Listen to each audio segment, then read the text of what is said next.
Hello hello दोस्तों, राधे राधे। कैसे हैं सब? आई होप सब अच्छे होंगे। मैं भी बिल्कुल ठीक हूँ। सुबह के बज रहे हैं 7 और हमारे चल रही है यहाँ पे पूजा की तैयारी। तो आज है दूसरा नवरात्रा और यहाँ पे लड्डू गोपाल जी को अब इस कपड़े चेंज करे जाएंगे। तो इनका लड्डू गोपाल तो जगह को ना, तो इनका तो रोज़ कपड़े चेंज होते हैं। लड्डू गोपाल जी स्नान कराया जाता है। तो आज की ड्रेस मिल गई, फ़िलहाल उल्टी करके रखी हुई है। तो बस यहाँ पे अब स्नान कराएगी विशाखा और लड्डू गोपाल जी को स्नान करा के फिर यहाँ पे हम करेंगे अपनी रोज़ की जो नवरात्रि की पूजा होती है वो। तो फल रख दिए गए हैं यहाँ पे और ये रही ड्रेस, ये देख सकते हैं। तो वही तैयारी में लगी हुई विशाखा। ये और मैं जा रही हूँ यहाँ पे अब कृषि के लिए नाश्ता बनाने के लिए। तो अकेला एक कृषि है जिसके लिए पोहा बनेगा, तो उसके लिए तैयारी करते हैं। हेलो हेलो दोस्तों, राधे राधे। कैसे हैं सब? आई होप सब अच्छे होंगे। मैं भी बिल्कुल ठीक हूँ। स्वागत है आपका अपने चैनल मधुमित्र ब्लॉग। तो पूजा की तैयारी के साथ साथ यहाँ पे साथ के साथ नाश्ते की भी तैयारी चल रही है जो बढ़ती नहीं है। सोना बाबू चल, यहाँ पे हमारे सोना बाबू तैयार हो गए हैं, ये देखिए। और मैया की ड्रेस तो इतनी प्यारी लग रही है ना, क्या बहुत ही ज़्यादा सुंदर ड्रेस आई है, ये देखो। तो बाकी की तैयारी कर रही है, फल रखी है, स्नान बाकी भगवान जी स्नान कर रहे हैं अभी। अब सालिग्राम जी स्नान करेंगे, ये देखिए। तो विशाखा लगी है उस तैयारी में, मैं लगी यहाँ पे नाश्ते की तैयारी में क्योंकि लोगों को जाना भी है। तो यहाँ पे हो गया हमारा तेल तैयार। गुन्नू और देखिए, घर में 3 जने बढ़ती हैं, मैं बढ़ती हूँ, ये बढ़ती हैं और विशाखा बढ़ती है। विशाखा और मैं तो पूरे नवरात्रे बढ़ती हैं और इन्होंने रखे हैं जोड़े, दोनों ने, कृष्ण ने और इन्होंने। तो कृष्ण ने तो क्या करा है कि शुरू का और लास्ट का करके जोड़ा करेगा और इन्होंने शुरू के ही 2 व्रत कर लिए हैं, तो उनका जोड़ा इस तरह हो जाएगा। तो अब आज दूसरा नवरात्रा है तो ये भी बढ़ती है, मैं भी बढ़ती हूँ, विशाखा ही बढ़ती है। तो कृष के लिए सिर्फ मैंने क्या करा है कि फिर पोहा बना दिया था कि अब एक जने के लिए क्या मैं सब्जी और रोटी की तैयारी करूँगी, फिर वो शाम तक बची रहेगी, कितने ही कम करके सब्जी बना लो। और वैसे भी उसको लंच लेके जाना नहीं था, तो फिर मैंने उसके नाश्ते में बना दिया था पोहा। और पोहा बनाने के बाद फिर हम यहाँ पे कर रहे हैं अपनी अग्यारी। नवरात्रे चल रहे हैं और आज दूसरा नवरात्रा है। तो बस यहाँ पे अभी कृष तैयार होके नहीं आया, तो वो भी अभी आ जाएगा, तो वो भी लास्ट में माथा टेक ही लेगा।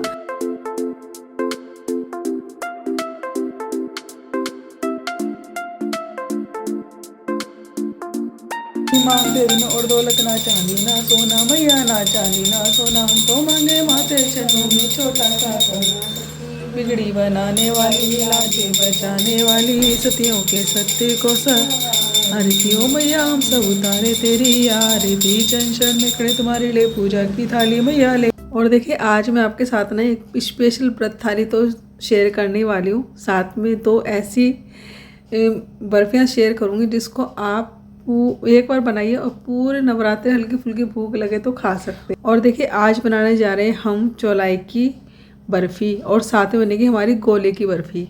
तो सबसे पहले तो देखिए, चौलाई की बर्फ़ी बना रहे हैं। तो चौलाई को पहले ही 2-3 दिन पहले ही मैंने धो के धूप में सुखा लिया था ताकि इसमें जो मिट्टी हो, किरकर हो, वो निकल जाए। कई बार होता है हम लड्डू बना लेते हैं बाजार से लाके और फिर उसमें किरकर आ जाती है, तो इससे अगर हम धो के बनाते हैं तो उसमें बिल्कुल भी किरकर नहीं रहती है। तो यहाँ पे देखिए, कढ़ाई को मैंने तेज़ गरम किया है, फिर उसके अंदर डाली है थोड़ी सी चौलाई।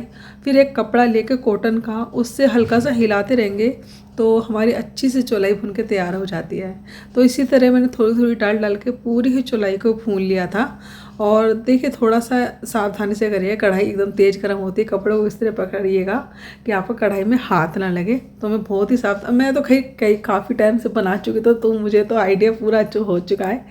फिर भी अगर पहली बार आप कर रहे हैं तो सावधानी से करिएगा। तो देखिए, यहाँ पे सारी चौलाई मैंने भून ली है और इस चौलाई को एक बार मैं छलनी में छान लूँगी। छलनी में छानने से ऐसा होगा, जो कई बार होती है हमारी बेकार चौलाई जो फूलती नहीं है, तो वो बाहर निकल के आ जाएगी। तो सबसे पहले तो मेरी सूप छानने वाली छलनी होती है, इससे छाना। वैसे आप ना आटा छानने वाली छलनी से भी छान सकते हैं। तो वो तो क्या है कि मेरी आटे की हो रही थी, अन्न की हो रखी थी, तो मैंने उस छलनी को तो नहीं लिया। फिर मैंने ये वाली थोड़ी सी मोटी वाली छलनी होती है ना, इसको ले लिया था। इससे हमारे जितने भी बेकार दाने थे वो निकल के बाहर आ गए और जो सही सही हमारी फूली फूली चौलाई थी वो ऊपर ऊपर रह गई। और देखिए इसी तरह मैंने सारे चौलाई को छान लिया था। उसके बाद फिर मैं बनाई चाशनी गुड़ की। वैसे तो आप चीनी की बना सकते हैं, लेकिन ज़्यादा स्वाद जो लगती है ना गुड़ की ही लगती है। तो इसलिए मैं तो यही कहूँगी कि जब भी आप बनाइए ना गुड़ के बनाइए, गुड़ हमें फ़ायदा भी करता है। तो यहाँ पे गुड़ को मैंने फोड़ लिया था, उसके बाद कढ़ाई में डाला और पानी सिर्फ, मतलब अगर मेरा आधी किलो गुड़ होगा तो उसमें मैंने सिर्फ 1 चमचा जो पानी होता है ना वो डाला था। बस फिर अच्छे से गुड़ को पिघलाया। उसकी चाश में ज़्यादा देर मत पकाइएगा, चाशनी वो टाइट हो जाएगी। झाग आ जाए बस, बस हमारा गुड़ अच्छे से घुल जाए तो समझ लीजिए हमारी चाशनी तैयार है। इसमें कोई तार नहीं होता। बस उसके बाद जितनी भी हमारी भुनी हुई चौलाई थी उसको मैंने इसमें डाला, अच्छे से मिक्स किया। और मिक्स करने के बाद फिर घी लगा के एक प्लेट में मैंने इसको अच्छे से फैला दिया। फिर थोड़ा सा ठंडा करने के लिए रख देते हैं और फिर थोड़ी ही देर में हमारी बर्फ़ी बन जम के हो जाती है तैयार। तो यहाँ पे देखिए मैंने प्लेट में पहले ही घी लगा के रख लिया था, क्योंकि जैसे ही मिलाते हैं वैसे ये टाइट होनी स्टार्ट हो जाती है। तो बस पहले ही सारी तैयारी रखें। उसके बाद इनको फैला के मैंने रख दिया था कमरे में। मैंने सोचा चलो अभी ऐसा करते हैं, इसको सेट होने देते हैं, इतने दूसरी बर्फ़ी को तैयार करते हैं। लेकिन जैसे ही मैंने इसको फैलाया है और फैला के मैंने इसमें तुरंत ही कट लगा दिए थे बर्फ़ी के। और देखिए फैला आप इस तरह सकते हैं, तो चमचे की सहायता से फैला दीजिए, और नहीं तो हाथ पे हल्का सा पानी लगाइए या फिर घी लगाइए और अच्छे से सेट कर दीजिए प्लेट में। बस फिर कट लगा के छोड़ दीजिए और बस आपकी कुछ ही मिनटों में बर्फ़ी बन के तैयार हो जाती है। तो चलिए मैंने कट लगा दिए। फ़िलहाल इस बर्फ़ी को रख आती हूँ मैं अंदर।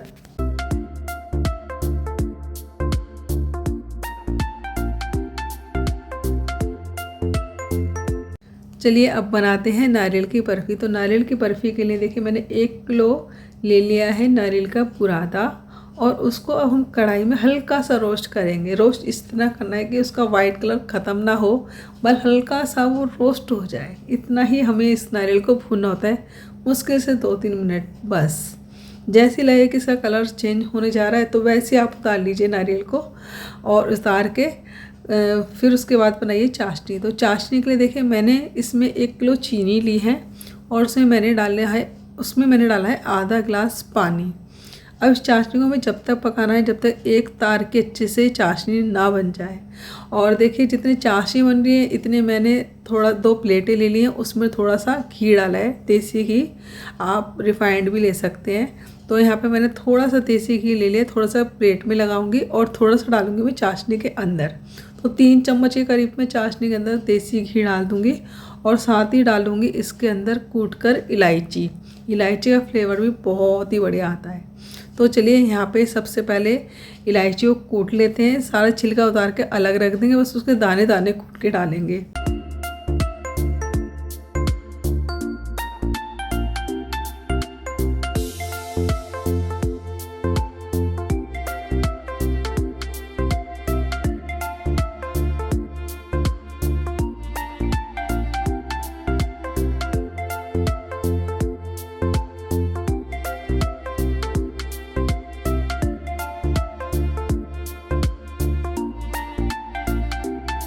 तो देखिए हाथ से ना इस तरह करके देखिए, थोड़ी सी चाशनी को लेके अगर थोड़ा सा दोनों उंगलियों को दूर लेके रहते ना एक दूसरे से, देखिएगा उसमें तार आ रहा है या नहीं। अगर एक तार आ रहा है तो समझ लीजिए आपकी परफेक्ट चाशनी बनके हो चुकी है तैयार। और देखिए जैसे ही चाशनी बनके तैयार हो जाती है ना, उसके बाद तुरंत इसके अंदर डाल देती हूँ नारियल का बुरादा। बस अच्छे से मिक्स करती हूँ और घी लगी प्लेट में मैं इसको फैला देती हूँ। और देखिए थोड़ी सी चाशनी मेरी कम रह गई थी, तो थोड़ा सा नारियल का बुरादा मेरा बच गया है, तो इसको रख दूँगी। बचे हुए नारियल को उठा के तो अब 9वीं पे जब हलवा बनेगा ना तो उसमें इस्तेमाल करूँगी इस नारियल को। तो चलिए जी यहाँ पे मैंने 2 प्लेटों में इसको अच्छे से फैला लिया है, और हाथों की सहायता से 1 प्लेटों में फैला दिया था क्योंकि उसमें इतना गर्म लग नहीं रहा था। लेकिन फैलाने से पहले मैंने अपने हाथ में डाले थे देसी घी। अब ये बड़ी प्लेट थी ना, तो इसको सबसे पहले चम्मच से फैलाया, फिर कोशिश करी हाथ से, लेकिन हाथ में बहुत ही ज़्यादा गर्म लग रहा था।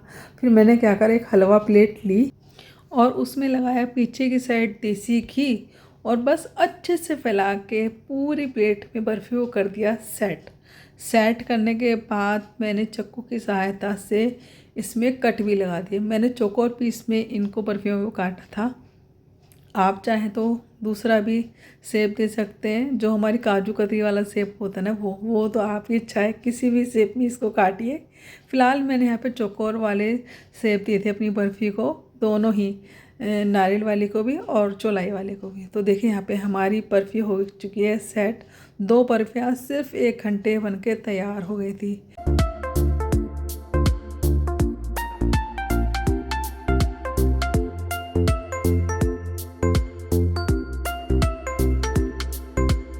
तो ये थाली के लिए 2 मीठे स्वीट तो तैयार हो चुके हैं, जिसको आप पूरे नवरात्रे में अब खा सकते हैं।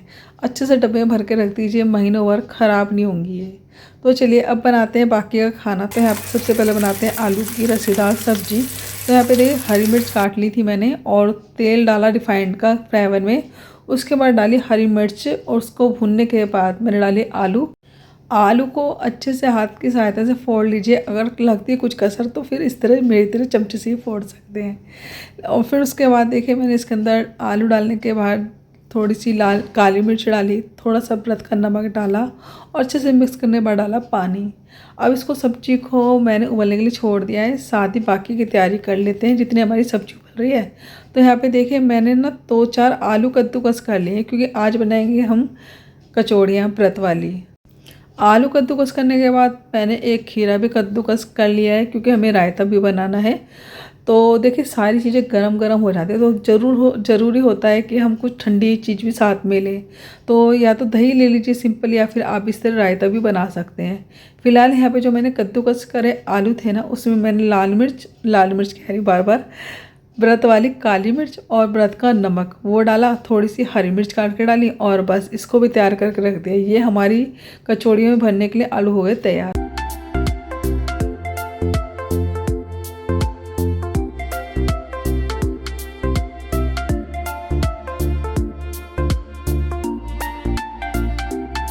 और देखिए जितने बचे हुए आलू थे ना प्लेट में, उनको भी मैंने अच्छे से फोड़ लिया हाथों की सहायता से।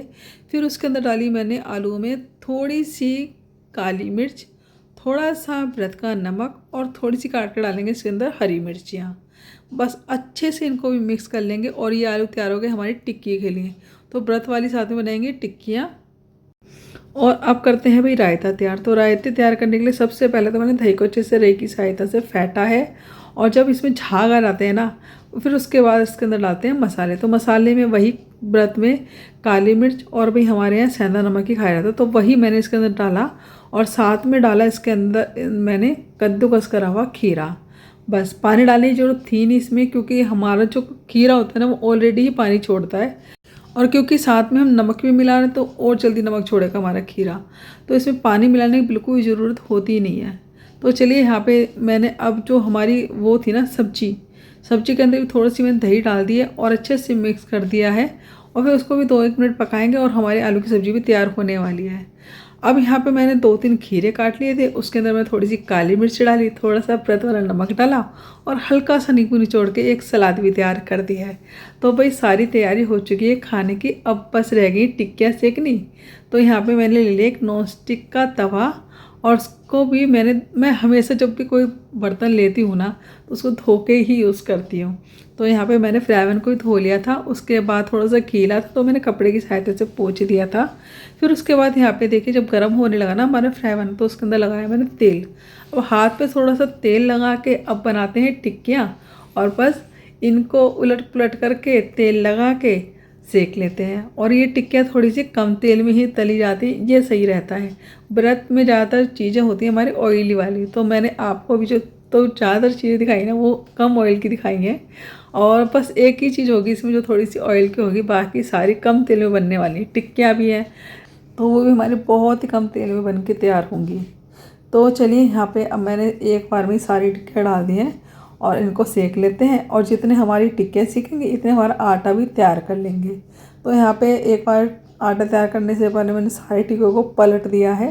तो अब धीमी धीमी आंच पे टिक्कियाँ सीख रही हैं, इतने में चलिए आटा तैयार करती हूँ। आटा हम सिंघाड़े का ले रहे हैं, वैसे आप चाहो ना तो दोनों भी मिक्स कर सकते हो, सिंघाड़े और कुट्टू का, नहीं तो आप दोनों में से सिंगल आटा भी ले सकते हो। तो यहाँ पे अब इन्होंने तो मना ही कर दिया था कि भाई मैं तो कुट्टू का आटा बिल्कुल नहीं खाऊंगा, तो इसलिए मैंने सिंघाड़े के आटे की ही कचौड़ियाँ बनाई थी। तो यहाँ पे मैंने ले लिया है आटा और उसमें थोड़ा सा मैंने कम कर लिया क्योंकि ज़्यादा लग रहा था। तो आधी किलो आटा है, छान के रख लिया है, डब्बे भर के रख दिया, जब भी ज़रूरत होगी तो उसमें से निकाल लो। तो यहाँ पे बस नॉर्मल पानी से आटे को लगा के तैयार करेंगे। एक हल्का सा सॉफ्ट, ज़्यादा ढीला नहीं करना होता इस आटे को।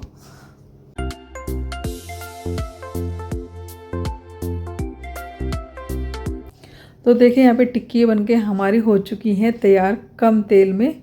तो चलिए लगभग सारी ही खाने की तैयारी हो चुकी है। तो मैंने सोचा चलो अब इन प्लेटों को भी ले आते हैं, बर्फ़ियों को भी अलग अलग करके रख देते हैं। तो देख सकते हैं कितनी आसानी से बर्फ़ी के पीसेस निकल रहे हैं और कितने आसानी से अलग अलग भी हो रहे हैं। ये देख सकते हैं कितनी बढ़िया एकदम परफेक्ट बर्फ़ी हमारी बन के तैयार हुई थी नारियल की। चलिए अब दिखाती हूँ चौलाई की बर्फ़ी किस तरह हमारी बन के तैयार हुई है। तो यहाँ पे देख सकते हैं चौलाई की बर्फ़ी भी हमारी आराम से निकल रही है और ये हमारी परफेक्ट बर्फ़ियाँ बन के तैयार हुई हैं। सच में खाने में तो इतनी ज़्यादा स्वादिष्ट होती हैं और परत में यह है कि कभी मीठे का मन करे तो खाने के साथ हम इसको ले सकते हैं।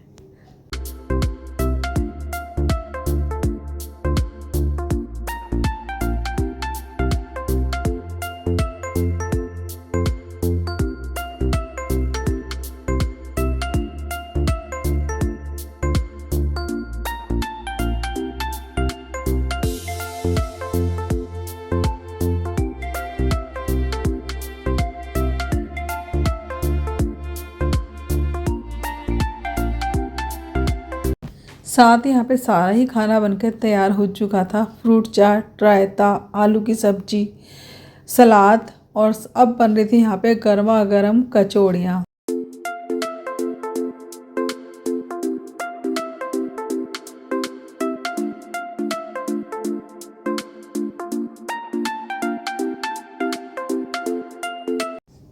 ये कचौड़ियाँ सच बताऊँ ना तो हम जो आटे की कचौड़ी बनाते हैं ना उससे भी आसान है बनानी। तो यहाँ पे थोड़ा सा हाथ में तेल लगाइए, आटा लीजिए, जिस तरह हम आटे की कचौड़ियाँ भरते हैं ना इसी तरह फैला के हाथ की सहायता से उसके अंदर ढेर सारे आलू भरिए और इस तरह हल्के हाथों की सहायता से इसको फैला के कढ़ाई में छोड़ दीजिए। बस गर्मा गर्म कचौड़ी बन के हमारी तैयार हो जाएंगी कुछ ही देर में।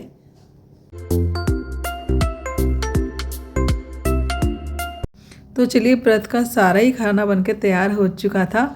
अब चलिए लगाते हैं व्रत की थाली। तो थाली में सबसे पहले मैंने लगाया है रायता, उसके बाद लगाई आलू की रसीदार सब्जी और उसके बाद रखी टिक्कियाँ और यहाँ पे रखी मैंने फ्रूट चाट और साथ में लगाई चौलाई की बर्फ़ी और यहाँ पे गोले की बर्फ़ी। उसके बाद यहाँ पे रखी मैंने गर्मा गर्म कचौड़ियाँ और कचौड़ियों के बाद अब प्लेट में जगह ही नहीं बची थी तो फिर थोड़ी जगह बना के मैंने रखी सलाद।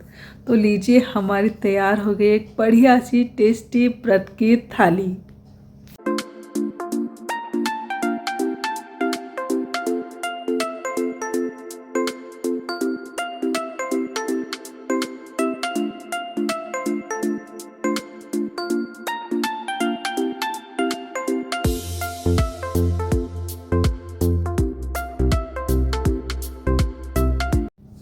तो चलिए जी अब लगाते हैं माता रानी का टेस्टी सी थाली का भोग और यही करते हैं वीडियो का एंड। आपको हमारी ये व्रत की थाली कैसी लगी कमेंट्स करके जरूर बताइएगा। अगर वीडियो अच्छी लगे तो वीडियो को भर भर के लाइक करिए, नहीं तो सब्सक्राइब करें, वीडियो शेयर करें। तो टाटा बाय बाय, जय माता दी।